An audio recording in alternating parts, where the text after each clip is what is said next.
أعوذ بالله من الشيطان الرجيم. بسم الله الرحمن الرحيم. إذا زلزلت الأرض زلزالها وأخرجت الأرض أثقالها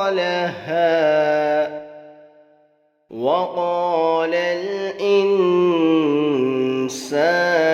ما لها يومئذ تحدث أخبارها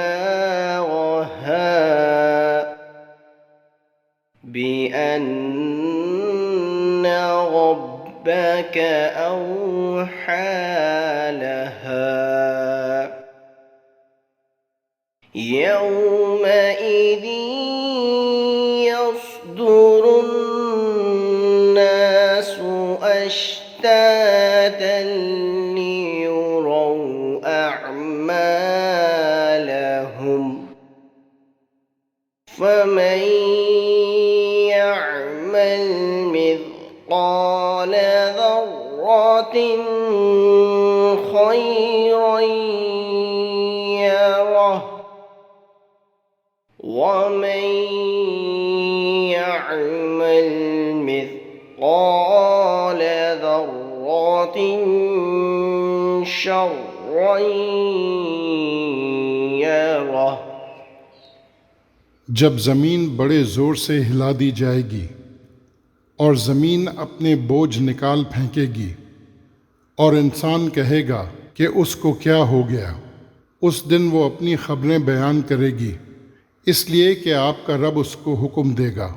उस दिन लोग मुख्तलिफ हालतों में लौटेंगे ताकि उन्हें उनके अमाल दिखाए जाएं।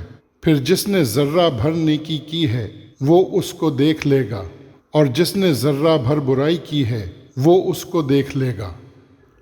When the world is shaken up by its cataclysm and the earth throws out its burdens and man inquires what has come over it, the day it will narrate its annals, for your Lord will have commanded it. That day people will proceed separately to be shown their deeds. Whosoever has done even an atom's weight of good will behold it, and whosoever has done even an atom's weight of evil will behold that.